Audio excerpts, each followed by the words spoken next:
দেবাদিদেব ভোলা মহেশ্বর জামাই বাবুর কাছে। এবারে জামাই বাবুর কাছে গিয়ে বলছি, জামাই বাবু, গগন চাঁদজি আমাদের অভিশাপ দিয়েছে, আমাদের স্বামী খুঁয়ে খুঁয়ে খুঁয়ে খুঁয়ে মরে যাবে। আমাদের স্বামী যদি মরে যায় তাহলে বলো আমাদের গতি কি হবে? আমাদের গতি কি হবে জামাই বাবু বলো? আমাদের স্বামীকে তোমার রক্ষা করতেই হবে। তখন দেবাদিদেব ভোলা মহেশ্বর কি করলেন? চাঁদ কয় কলায় পূর্ণ শশীমা? বাবা কয় কলায় চাঁদ পূর্ণ শশী? 16 কলায়। 16 কলায় যে চাঁদ পূর্ণ শশী, 16 কলা চাঁদ কি আমরা গগনে দেখতে পাই? কয় কলা দেখতে পাই না? 15 কলা। বাবা 16 কলা চাঁদ গগনে দেখতে পাই? 16 কলা চাঁদ গগনে দেখতে পাই না, আমরা 15 কলা চাঁদ গগনেই দেখতে পাই, তাই না? তো এবারে 15 কলা যে চাঁদ গগনে দেখতে পাই, 16 কলায় চাঁদ পূর্ণ শশী, 15 কলা চাঁদ গগনে দেখতে পাই, 1 কলা চাঁদ গেল কোথায়? কিমা হরিবল হরিবল হরিবল। ওই 1 কলা চাঁদকেই দেবাদিদেব ভোলা মহেশ্বর কি করেছিলেন? মাথায় যে জটা আছে জটার মধ্যে লুকিয়ে রেখে দিয়েছেন, তাই না? কাচিরি নাই আছে দেবাদিদেব ভোলা মহেশ্বরের জটায়। তো এবারে 1 কলা চাঁদকে লুকিয়ে রেখেছেন, ওই 1 কলা চাঁদে কি করে? শালিদের অনুরোধে কিন্তু লুকিয়ে রেখেছে। শালিগণ অনুরোধ করেছে জামাইবাবু আমাদের রক্ষা করতেই হবে, হাজারো শালিদের অনুরোধ, তাই না মা? কথাই বলে না মা? কি বাবা কথাই বলে যে কি? গানের মধ্যে হয় না মজা যদি না পড়ে হাতে তালি, শ্বশুর বাড়ির হয় না মজা যদি না থাকে ছোট শালি। হরিবল হরিবল হরিবল হরিবল হরিবল। তাই এবারে হাজার হইলেও শালিদের অনুরোধ, শালিদের অনুরোধ রক্ষা করতে গিয়ে কি করলেন? দেবাদিদেব ভোলা মহেশ্বর ওই যে 16 কলায় যে চাঁদ পূর্ণ শশী বাবা, 1 কলা চাঁদকেই তার মাথায় যে জটা আছে জটার মধ্যে লুকিয়ে রেখেছেন। কাচির নেই আছে তো ওই 1 কলা চাঁদকে যে লুকিয়ে রেখেছেন, পূর্ণিমা রজনীতে চাঁদ গগনে উদয় হয়, ধীরে ধীরে ধীরে ধীরে ধীরে ধীরে অমাবস্যা রজনীতেই চাঁদ আর গগনে উদয় হয় না। চাঁদ যখন অমাবস্যা রজনীতে গগনে উদয় হয় না, ওই 1 কলা চাঁদকে যে লুকিয়ে রেখেছে, ওই 1 কলা চাঁদেই আবার গগনে গিয়ে উদয় যে হয় মাগো, ধীরে ধীরে ধীরে ধীরে ধীরে ধীরে ওই 1 কলা চাঁদের থেকে আবার পূর্ণ শশীতে পরিণত হয়ে যায়। হরিবল হরিবল।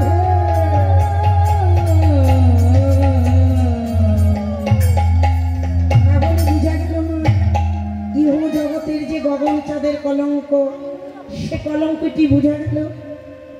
তাই এবারে কি করলেন? এই জাগতিক জগতের গগন চাঁদের সঙ্গে বৈষ্ণব পদকবি তুলনা করলেন, তুলনায় মিলিল না। যখন ইহ জগতের চাঁদের সঙ্গে তুলনায় মিলিল না, বৈষ্ণব পদকবি আমার আবার তুলনা করলেন। কি তুলনা করলেন? আরে সুবরণ বরণ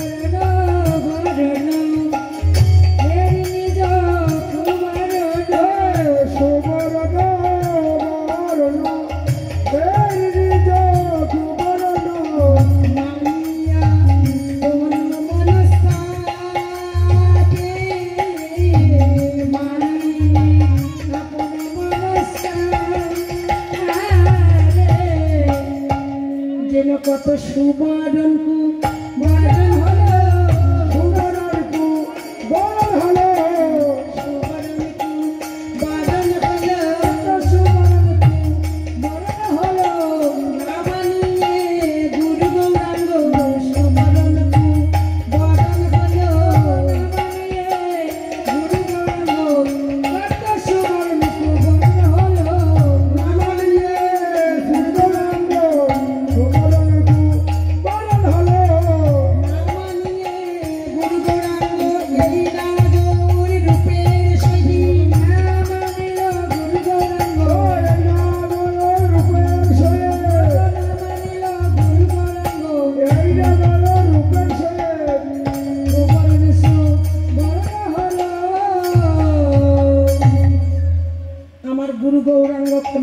করে কতজন কূপ থেকে শো হয়ে যাচ্ছে, আবার গুরু গৌরাঙ্গকে অমান্য করে কি হচ্ছে মাগো, গুরু গৌরাঙ্গকে অমান্য করে মানুষ সুখ থেকে কূপ হয়ে যাচ্ছে, তাই না?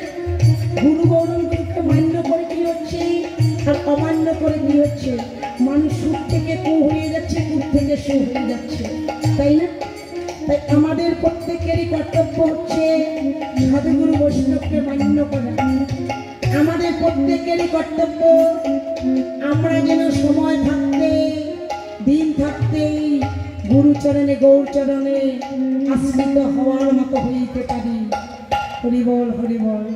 তাহলে মাগো আমার রাধা মাধবকে পেতে হলে, আমার রাধা মাধবের করুণা পেতে হলে আমাদের প্রত্যেকেরই প্রথমে কিসের প্রয়োজন মা? আমাদের প্রত্যেকেরই প্রথমে কি চাই? কিসের প্রয়োজন? একমাত্র ভক্তি। ভক্তি হলেই তাকে পাওয়া যায়, ভক্তি হলেই তাকে বাঁধা যায়, ভক্তি হলেই যে তার করুণা হয়ে যায়। কেন? তিনি হচ্ছেন ভাবের ভিখারি, ভক্তির কাঙ্গাল, দ্রব্যের কাঙ্গাল নহিন। তিনি নিজেই বলে গিয়েছিলেন যে জগতের জীব যদি কেহ মান অভিমান মঞ্চে বসে, আমি ধনবান, আমি জ্ঞানবান, আমি বিদ্বান, এই আত্ম অহংকার নিয়ে যদি আমাকে রাজপ্রাসাদে রেখে দেয়, রাজপ্রাসাদে আমি থাকি না। রাজভোগ দিয়ে যদি আমার সেবা দেয়, অন্তরখানা যদি মান অভিমানে পরিপূর্ণ থাকে, আমাকে রাজভোগ দিয়ে সেবা দিলে আমি সে সেবা গ্রহণ করি না। কেন? যদি অন্তরখানা মান অভিমানে পরিপূর্ণ থাকে। আর যদি কোনো দিনহীন কাঙাল ভক্ত আমাকে দেবার মতো তার যদি কিছু নাও থাকে, তুলসী দলেন মাত্রস্য জলচুলকে নমা বিকৃণ্ণিতে সমার্তনাং ভক্তব্য ভক্তবৎসর। যদি কোনো ভাগ্যবান কিংবা ভাগ্যবতী তুলসী মূলে বসে বসে এক গণ্ডূষী গঙ্গার জল কিংবা একটি তুলসী পত্র হাতে নিয়ে যদি দুফোঁটা নয়নের জলকে সম্বল করে তুলসী মূলে বসে বসে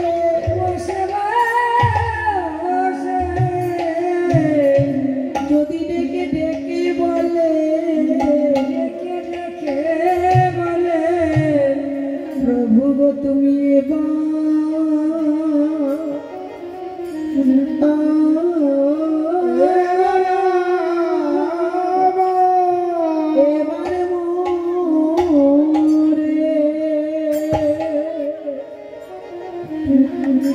মোরে করো করো দয়া,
রাঙ্গা চরণ চরণ ছায়া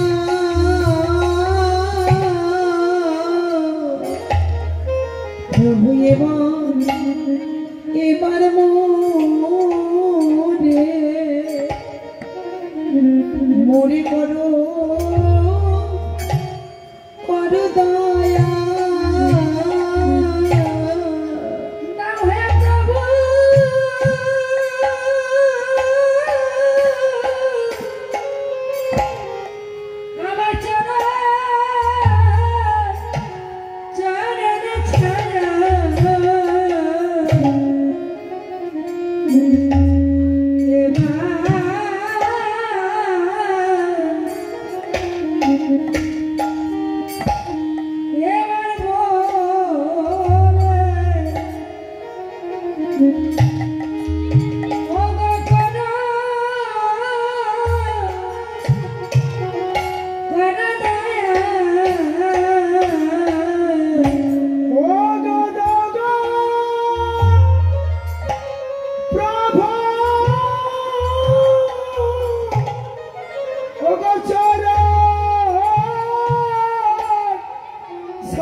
যদি কেহ তুলসী মনে বসে বসে তাকে ডাকার মতো ডাকতে পারে, ভক্তের আকুল প্রাণের ডাক শুনে তিনি দূরে থাকতে পারেন না। তাই আজ সুবর্ণ বরণ হে নিজ কুমারণ,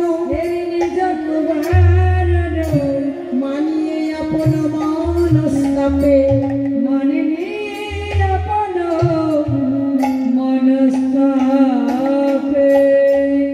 সুবর্ণ অর্থাৎ ইহ জগতের সোনার সহিত বৈষ্ণব পদকবি আমার তুলনা করলেন অপ্রাকৃত গৌর রূপে। অপ্রাকৃত গৌর রূপে শহীদ মাখো ইহ জগতের সোনার কখনো তুলনা হয় মা? ইহ জগতের সোনার সহিত কখনোই অপ্রাকৃত গৌর রূপের তুলনায় মিলে না। কেন? এই জাগতিক জগতের যে সোনার সহিত তুলনা করলেন, এই জাগতিক জগতের সোনায় কি হয়? বেশি রকম সোনা অঙ্গে পরিধান করলে পরে তার মান বাড়ে, অভিমান বাড়ে, অন্তরখানা মান অভিমানে পরিপূর্ণ হয়ে যায় না? বেশি রকম সোনা অঙ্গে পরিধান করলে তার মান বাড়ে, অভিমান বাড়ে, আত্ম অহংকার বাড়ে। আর যদি কোনো ভাগ্যবান ভাগ্যবতী সদ্গুরুর চরণে আশ্রিত হয়ে, গৌর চরণে আশ্রিত হয়ে যদি আমার নীলকান্ত মনির সঙ্গ পায়, তাহলে তার মান বাড়া তো দূরের কথা,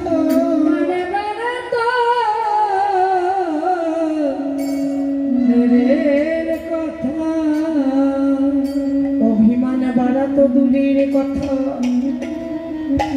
নীলকান্ত মনির সঙ্গ পাওয়া মাত্রই, সেই ভাগ্যবান ভাগ্যবতীটি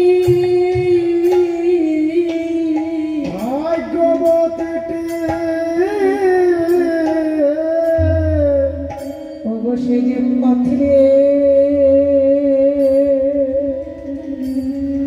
পথের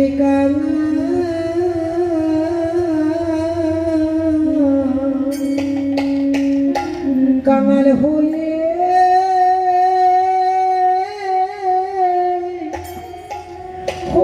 যায় গো,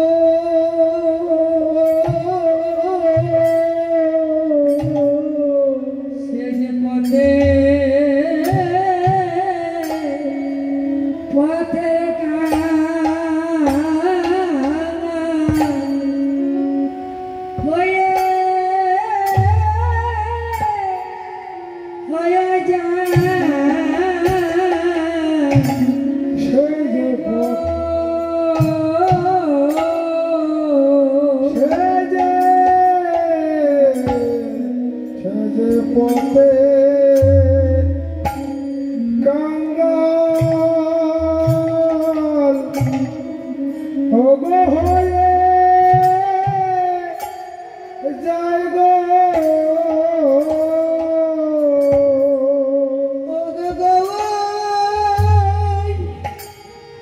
গৌর কৃপা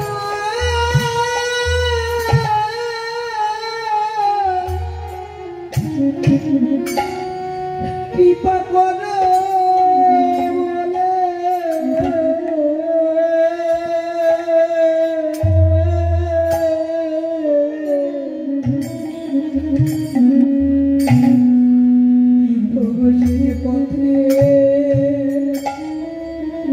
পথের কাম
গোরে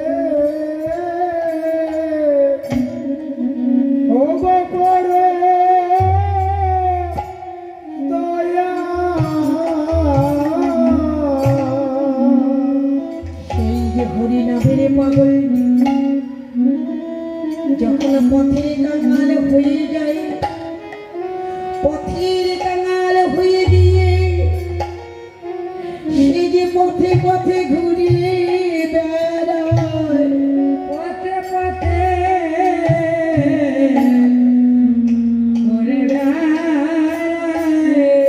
আমার গৌর ভক্তের সঙ্গে লাগি আমার গৌর সেই হরিনামের পাগলটি যখন পথে পথে ঘুরে বেড়ায়, সেই হরিনামের পাগলটিকে কিংবা দেখেই রাখে, কিংবা সেই হরিনামের পাগলটি খাই বাকি। কিন্তু তিনি নিজেই বলে গিয়েছিলেন যে একবার কৃষ্ণ নামের পাগল হয়ে পথের কাঙাল হয়ে যায়, পথের কাঙাল হয়ে গিয়ে যেখানে হয় হরি কথা, যেখানে হয় কৃষ্ণ কথা, যেখানে হয় হরির নাম গুণগান কীর্তন, সেই স্থানে স্থানে যখন ঘুরে বেড়ায়, যখন তারা মায়ার জগতে আপন বলিতে কেউ থাকে না,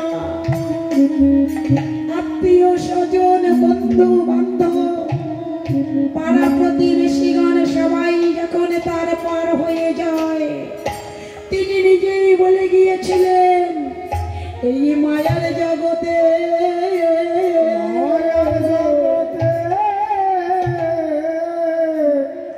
জগতে যার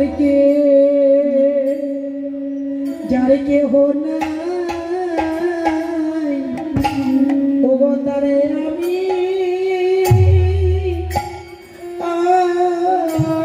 আছি।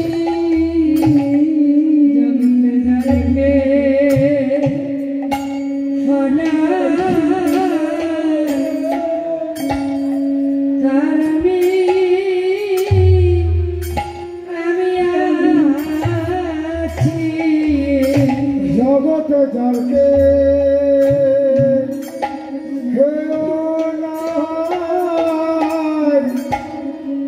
ও তরিয়াবে সে শুধু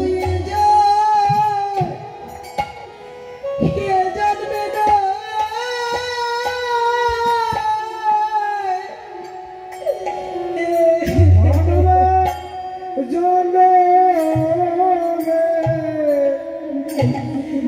জগত জলকে